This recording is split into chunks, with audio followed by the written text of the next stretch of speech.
Hello, I'm doing the illnesses and treatment of marine fish.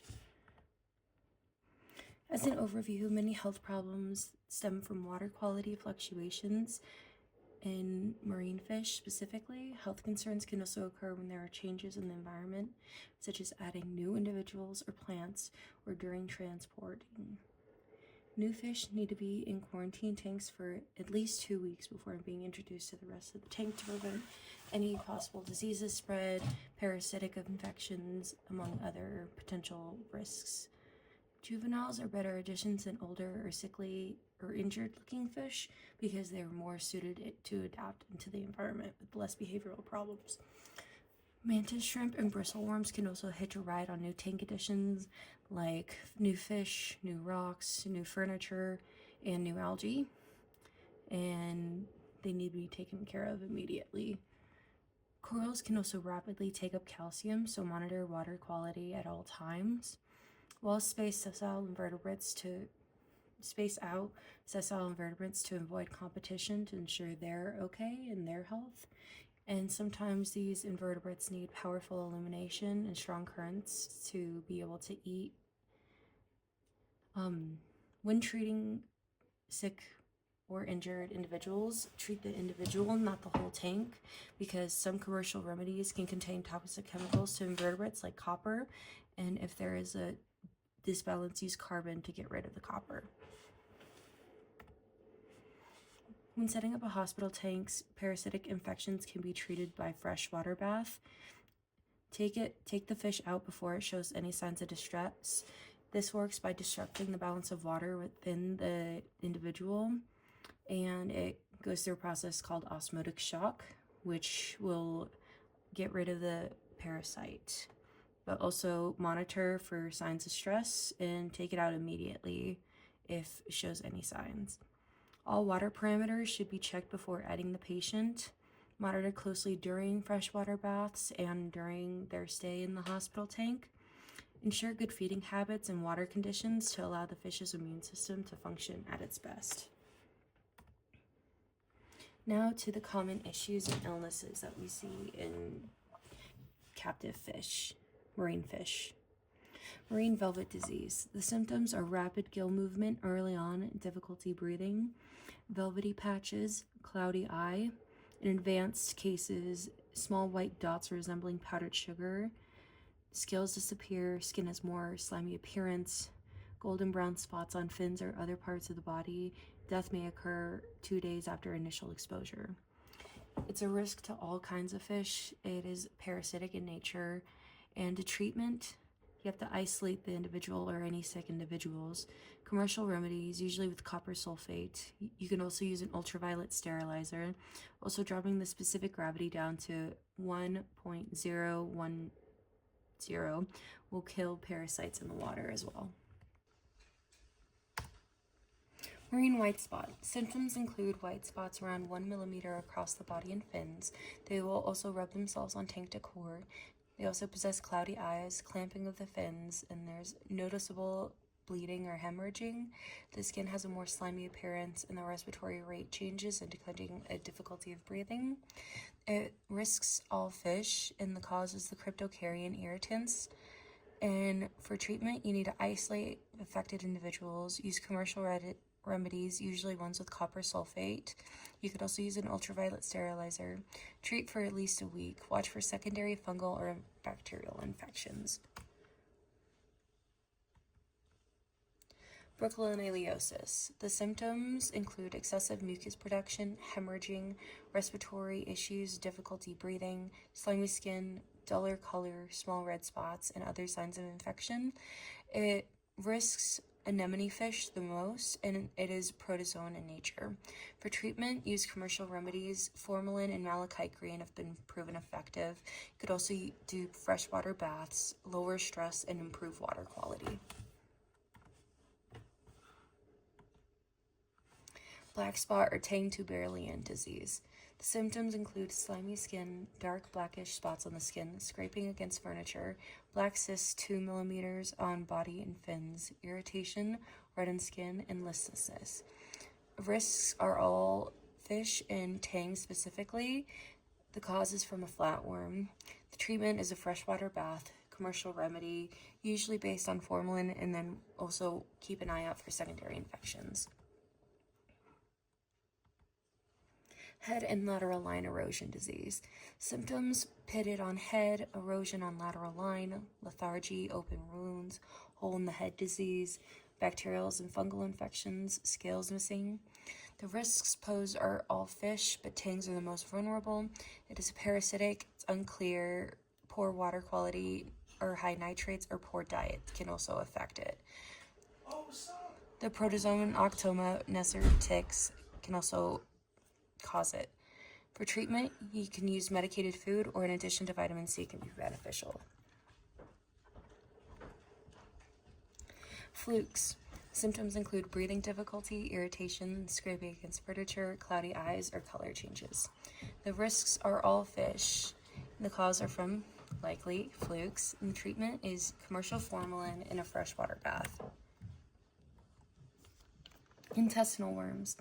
These symptoms include a swollen abdomen, weight loss, emaciation, increased appetite, and it can affect all fish, and the cause is from, you guessed it, intestinal worms. The treatment is specially medicated food containing anthelmintic. That is a picture of a very emaciated fish. Uranomosis. The symptoms include skin discoloration, ulceration, confused with bacterial infections. Skin will slough off, pitted appearance, respiratory complications. Seahorses may show no external symptoms, just respiratory complications, so be on the aware of that. Scales can also disappear and also give the appearance of slimy skin. It can pose a risk to all fish. It is caused by a parasite, and the treatment can be rapidly fatal in internal organs, like when kidneys are infected. A freshwater bath can be beneficial, but also a medicated bath containing formalin and malachite green will also help.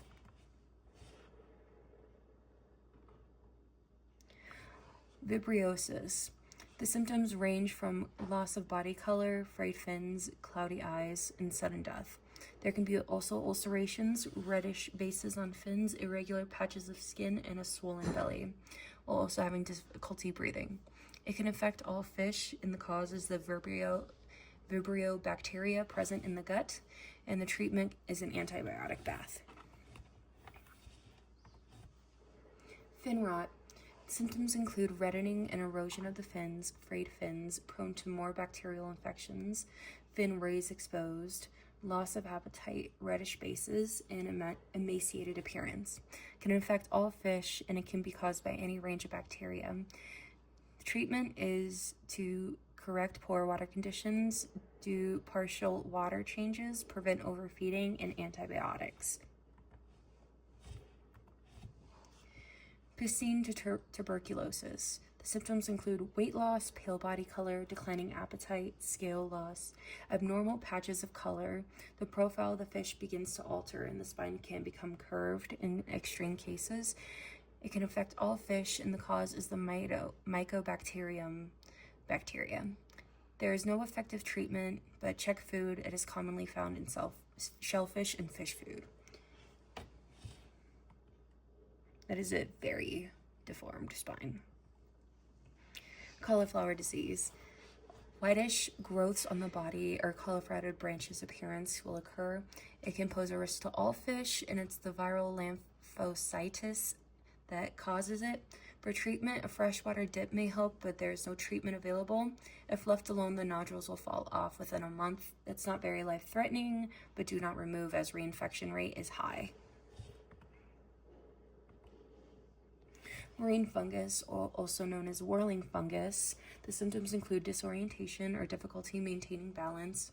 There's a loss of color, weight loss, ulceration, abnormal coloration, emaciation, and abnormal swimming pattern. It can affect all fish, and it's caused by a fungus. Treatment is virtually impossible, but separate suspected cases from the rest of the tank and try to use antifungal agents. Popeye. The symptoms include eye protrusion, cloudy eye or eyes, swollen belly, raised scales, gas bubbles visible under the skin. The risk posed to all fish, and the cause is poor water quality or infection. Treatment, improve water quality, and antibacterial treatments. Bullying. Symptoms include missing eye with no other abnormalities, damaged fins, missing scales. If you see them being chased or attacked, prominent tears on fins, pieces missing from fins, especially evident on larger fin species, or persecution by one or more fish. Risks, it could pose to all fish. The cause is, you guessed it, bullying. Treatment is separate the affected individuals and treat injuries like missing eyes, damaged fins, and then watch for opportunistic infections on the body where injuries have occurred.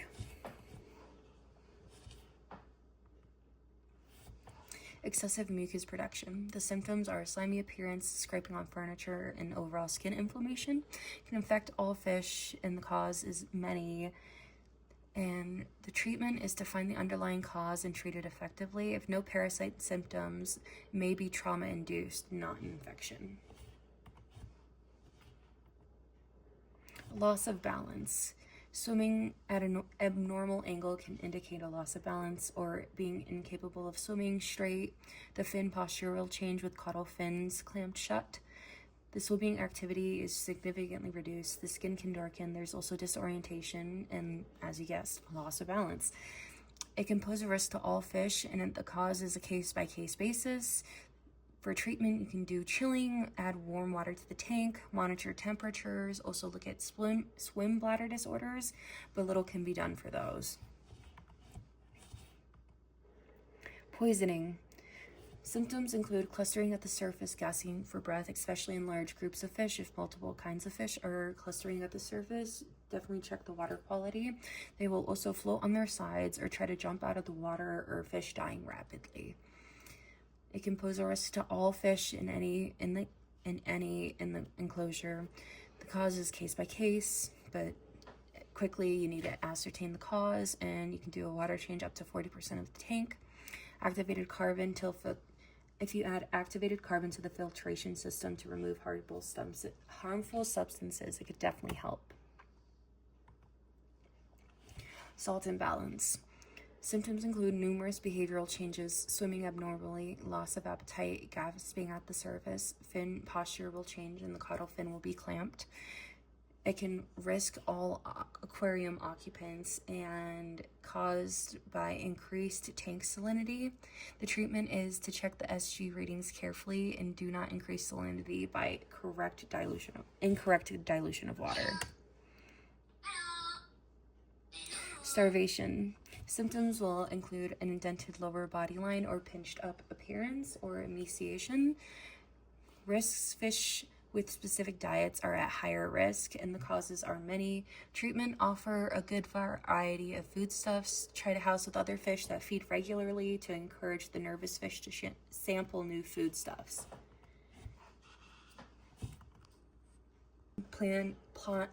Pond plant oxygenators are really great in improving the water quality of your pond fish. How do they work? They grow beneath the surface of the water, and they create an oxygen bubble as a byproduct of photosynthesis, which is great because they will drastically improve the quality of the pond that you're working with. They can also produce oxygen bubbles that can be seen rising to the surface of the water on a sunny day. But why does it matter? By oxygenating the water, they keep the pond occupants healthy. As a direct quote, they can also help maintain water clarity by competing for the dissolved nutrients with particulate algae, which are responsible for the green hue of water and can also choke out other pretty plants and other plants that you might need in those ponds. Some foliage can also provide refuge for young fry, and flowering species can also add attractiveness to your pond. So jumping right in, here are the types of different pond oxygenators. Hornwort, the stalks can reach up to 24 inches in length, and it is from Asia but now occurs through the temperate regions of the world. It can flourish in any water chemistry, but it grows well in both sun and shade, and it's hardy to negative 10 degrees Fahrenheit. To propagate, break up the stems of the established plants during the growing season. Horn won't root, but if in contact with substrate, the leaves will start to anchor the plant in place. Over the growing period, it grows long strands, and when they start to die back, the tips drop off and sink to the bottom. These buds will soon bloom new plants by the spring. By the end of the growing season, it can become straggly, so pull it out at this stage.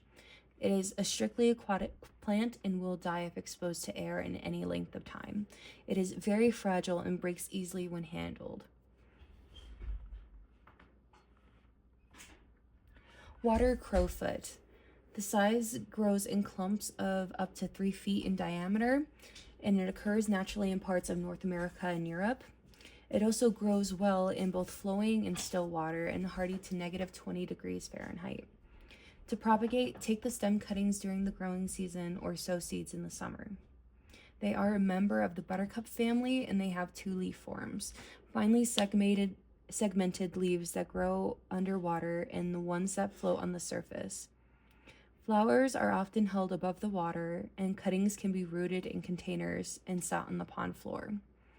But start on the marginal shelf and then move them to deeper water once they start getting established.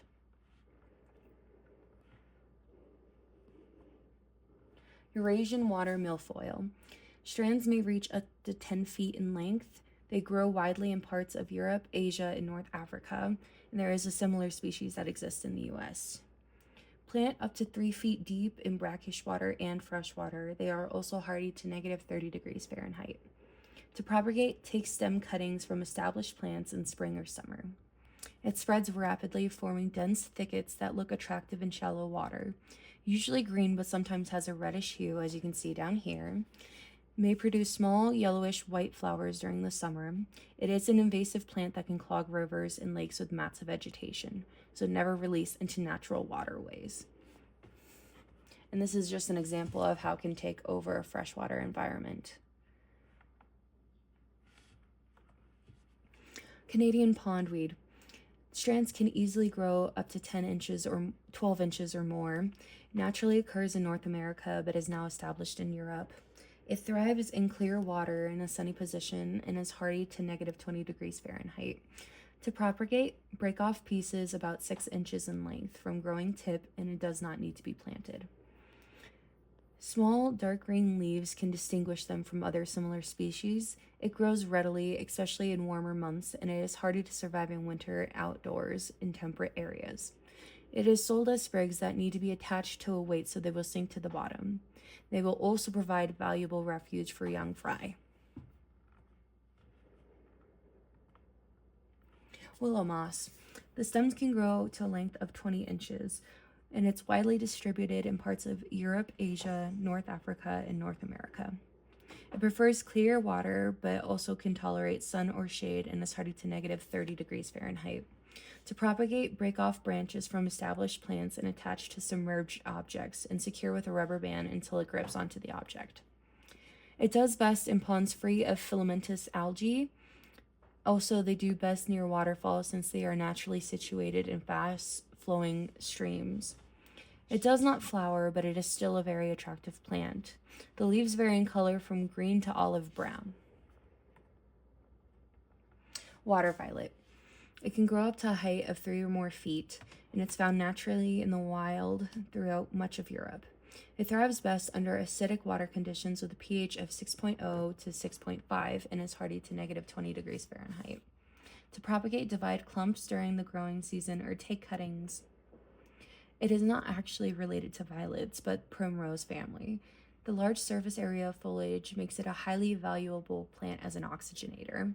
In the summer, flower spikes can stand more than 12 inches tall above the water surface. The leaves on the flower spikes are more compact than the submerged leaves. The submerged leaves are more fine and feathery. When the flowers fade and die, the seed heads develop in the water once they sink to the bottom. The new plants will grow from these winter buds or turions in the spring. They tend to thrive in clear water and is negatively affected by filamentous algae buildup. The flower colors will vary from whitish, pinkish lilac, and blue. Very attractive for your pond. The common bladderwort.